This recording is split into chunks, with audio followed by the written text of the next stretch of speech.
আজকের ভিডিওটা একটা রিকোয়েস্টের ভিডিও। কয়েকদিন আগে আমি একদম পারফেক্ট দোকানের মতন পেটাই পাউডার রেসিপি তোমাদের সাথে শেয়ার করেছিলাম। সাথে ছিল গোলমরিচ কাঁচা লঙ্কা দিয়ে আলু মটরের তরকারি। আর এই তরকারি আমার অনেক ভিউয়ার্সে অনেক ভালো লেগেছিল, আর তাই তাদের রিকোয়েস্টে আজকে বানিয়ে নিলাম গোলমরিচ কাঁচা লঙ্কা দিয়ে আলু মটরের তরকারি, এক ফোঁটাও লঙ্কার গুঁড়ো ব্যবহার না করেই। নমস্কার, বেঙ্গলি পাকশালায় তোমাদের সকলকে স্বাগত জানিয়ে আজকের রেসিপি শুরু করছি।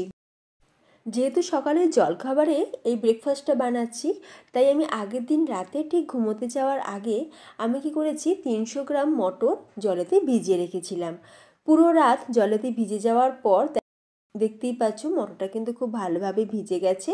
এখন কি করব, মটরের জলটাকে ফেলে দিয়ে আরও 2 থেকে 3 বার ভালো করে জল পাল্টে পাল্টে ধুয়ে নেব। মটরটা ভালো করে ধোয়া হয়ে যাওয়ার পর একটা প্রেসার কুকারের মধ্যে আমরা এই ভেজানো মটরটাকে দিয়ে দিলাম, আর দিয়ে দিচ্ছি এখানে 2টো খোসা ছাড়ানো আলু। আমি কিন্তু আলু আলাদা করে ব্যবহার করব না, গোটা আলুই আমি এই মটরের সাথে একসাথে সিদ্ধ করে নেব। অল্প সামান্য হলুদ, অল্প সামান্য লবণ আর পরিমাণ মতন জল দিয়ে আমি মটরটাকে একটা সিটি দিয়ে সিদ্ধ করে নেব। যদি দেখো যে মটরটা অনেক দিন আগের পুরনো মটর, তাহলে কিন্তু 2টো বা 3টে সিটিও তোমরা দিতে পারো। যেহেতু এই মটরটা আমি যতবারই বানিয়েছি আমি একটা সিটি দিয়েছি, আর আমাদের কিন্তু মটর খুব ভালোভাবে সিদ্ধ হয়ে গেছে, কারণ মটরটা কিন্তু ভীষণই ভালো। তো যাই হোক, মটরটা সিদ্ধ করতে বসিয়ে দিয়েছি। অন্যদিকে এখানে আমি নিয়েছি কাঁচা লঙ্কা আর আদা। এই লঙ্কাগুলো কিন্তু ভীষণ ঝাল, মানে একটা মুখে দিলে কান পুরো গরম হয়ে যায়। তবে আজকে যেহেতু আলু মটরের তরকারি একটু ঝালঝাল করেই বানাবো, সেই জন্য এখানে 8-9টা মতন কাঁচা লঙ্কা আর 2 টুকরো আদা, যেটাকে আমরা অল্প সামান্য লবণ দিয়ে খুব ভালো করে থেতো করে রাখবো। তবে আদা কাঁচা লঙ্কার পেস্ট ব্যবহার করবে না, চেষ্টা করবে একটু থেতো করে নেওয়া, তাতে করে টেস্টটা খুব ভালো আসে। অন্যদিকে একটা রামবান মশলা আমরা রেডি করে নেব। এখানে একটা ফ্রাই প্যানের মধ্যে নিয়ে নিলাম ছোট এক টুকরো দারচিনি, 4টে ছোটো এলাচ, 4টে লবঙ্গ, হাফ চামচ গোটা গোলমরিচ, হাফ চামচ গোটা জিরে, হাফ চামচ গোটা ধনিয়া, একদম অল্প সামান্য জয়িত্রী আর 3টে গোটা শুকনো লঙ্কা। এখন এই সব গোটা মশলাগুলো ড্রাই রোস্ট করে নিয়ে তারপরে গুঁড়ো করে রাখবো। অন্যদিকে আমাদের একটা সিটি হয়েও গেছে, আমাদের কড়াইটা খুব ভালোভাবে নরম হয়ে গেছে।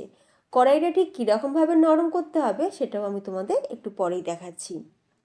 অন্যদিকে গ্যাসের ওপর একটা কড়াই বসিয়ে দিয়ে দিয়েছি সর্ষের তেল। রান্নাটা আমি সর্ষের তেলেই করব, তাহলে স্বাদটা খুব ভালো আসবে। তেলটা খুব ভালোভাবে গরম হয়ে যেতেই ফোড়নে দিয়ে দিলাম হিং। যেহেতু নিরামিষ রান্না, তাই একটু হিং দিলে ফ্লেভার আর টেস্ট দুটোই ভালো আসে। হিংটা একটু ভাজা ভাজা হয়ে যাওয়ার পর দিয়ে দিলাম একটা মিডিয়াম সাইজের কুচিয়ে নেওয়া টমেটো যাতে তাড়াতাড়ি নরম হয়ে যায়, একটু লবণ দিয়ে দিলাম। টমেটো দিয়ে কিছুক্ষণ নাড়াচাড়া করে নেওয়ার পর দিয়ে দেবো এখানে আদা কাঁচা লঙ্কার পেস্ট দিয়ে খুব ভালো করে একটু ভাজা ভাজা করে নেব। যখন দেখবে আদা কাঁচা লঙ্কার কোনো রকম কাঁচা স্মেল থাকছে না, তখন এর মধ্যে আমি কিছু গুঁড়ো মশলা দিয়ে দেবো। দিয়ে দিচ্ছি এখানে হাফ চামচ হলুদ, হাফ চামচ জিরের গুঁড়ো, হাফ চামচ ধনের গুঁড়ো, হাফ চামচ পরিমাণে কাশ্মীরি লাল লঙ্কার গুঁড়ো।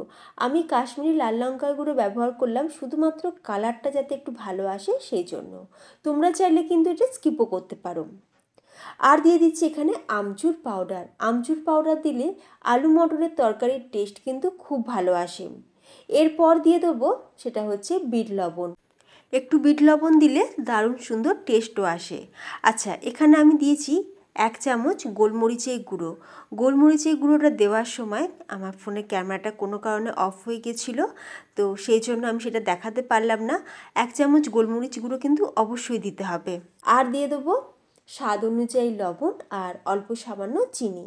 এবার অল্প সামান্য জল দিয়ে মশলাটা ভালো করে কষিয়ে নেব। আর হ্যাঁ, এরই সাথে দিয়ে দিতে হবে সেই ভাজা মশলা, যেটা আমরা ভেজে গুঁড়ো করে রেখেছিলাম। 1 চামচ সেই ভাজা মশলা দিয়ে দিলাম, দিয়ে খুব ভালো করে মশলাটা কষিয়ে নেওয়ার পর দিয়ে দেবো এখানে গোটা আলু হাতেতে একটুখানি ম্যাশ করে নিয়ে তারপরে দিয়ে দিচ্ছি। আমি হাতের সাহায্যেই ভেঙে দিয়ে দিলাম গোটা আলু, কোনো রকম কাটাকুটি করার কোনো প্রয়োজন নেই। আলু মটরের তরকারি যদি এইভাবে বানানো যায়, দেখবে স্বাদ কিন্তু খুব ভালো আসে। আলু দিয়ে মশলার সাথে কিছুক্ষণ একটু কষিয়ে নেওয়ার পর অল্প সামান্য জল দিয়ে দেবো। জলটা যখন ফুটে উঠবে তখন দিয়ে দেবো আমরা সিদ্ধ করে রাখা মটর। আর মটরটা দেখো ফ্রেন্ডস কতটা ঠিক নরম হয়েছে। মটরটা গোটা আছে ঠিকই, কিন্তু হাতে দিয়ে যখনই চিপবে দেখবে একদম নরম। তো খুব সুন্দরভাবে মটরটা আমাদের সিদ্ধ হয়েছে। এখন মটর দিয়ে খুব ভালো করে আমরা এটাকে ফুটিয়ে নেব। মটর সিদ্ধ করা জল সমেতই আমি মটরটাকে কড়াইতে দিয়ে দিলাম, দিয়ে একবার ভালো করে মিক্স করে নিয়ে চাপা দিয়ে ফুটিয়ে নেব। 5 মিনিট চাপা দিয়ে এইভাবে ফুটিয়ে নেওয়ার পর ঢাকনাটা খুলে ওপর থেকে ছড়িয়ে দিলাম বিট লবণ, দারুণ টেস্টও আসবে। ভাজা মশলা দিয়ে দিলাম 1.5 চামচ পরিমাণে, আর আমার অল টাইম ফেভারিট ধনেপাতা ছড়িয়ে একবার ভালো করে মিক্স করে নিলাম। ব্যাস, গ্যাসের ফ্লেমটাকে অফ করে দিয়ে চাপা দিয়ে আমি 2 মিনিট এইভাবেই রেখে দেবো। তৈরি আমাদের গোলমরিচ কাঁচা লঙ্কা দিয়ে আলু মটরের তরকারি। মটরটা সিদ্ধ হওয়ার অপেক্ষা, মটরটা সিদ্ধ হয়ে গেলে রান্না হতে কিন্তু খুব বেশি সময় লাগে না। দারুণ টেস্টি হয়, একবার এইভাবে বানিয়ে খেয়ে দেখতে পারো, দেখবে অসম্ভব টেস্ট লাগে। পেটাই পরোটা হোক বা রুটি লুচি পরোটা, সব কিছুর সাথে খেতে কিন্তু দারুণ লাগবে। একবার বাড়িতে এইভাবে বানিয়ে দেখতে পারো, আশা করি পরিবারের সকলের খুবই পছন্দ হবে। রেসিপিটা ভালো লাগলে আত্মীয় স্বজন বন্ধু বান্ধবের মধ্যে শেয়ার করে দিও, যাতে তারাও খুব সহজে এইভাবে কাঁচা লঙ্কা গোলমরিচ দিয়ে আলু মটরের তরকারিটা বানিয়ে নিতে পারে। আমার কাছ থেকে আর কি সহজ রেসিপি তোমরা দেখতে চাও অবশ্যই আমাকে কমেন্টে জানিও। আমি খুব তাড়াতাড়ি সেই রেসিপিও তোমাদের সাথে শেয়ার করব। যে সকল ফ্রেন্ডস অলরেডি চ্যানেলটি সাবস্ক্রাইব করে রেখেছো তোমাদের সকলকে অসংখ্য ধন্যবাদ। আর যারা এখনও সাবস্ক্রাইব করে উঠতে পারোনি, তোমাদের কাছে রিকোয়েস্ট রইল প্লিজ চ্যানেলটি সাবস্ক্রাইব করে পাশে থাকা বেল আইকন প্রেস করে রাখবে। তাহলে আমি চ্যানেলে যখনই নতুন কোনো ভিডিও আপলোড করব তার নোটিফিকেশান সবার আগে তোমার মোবাইলে পৌঁছে যাবে। তাহলে ফ্রেন্ডস আজ আসি, দেখা হবে নতুন কোনো রেসিপির সাথে। ভালো থাকবে, সুস্থ থাকবে, ধন্যবাদ।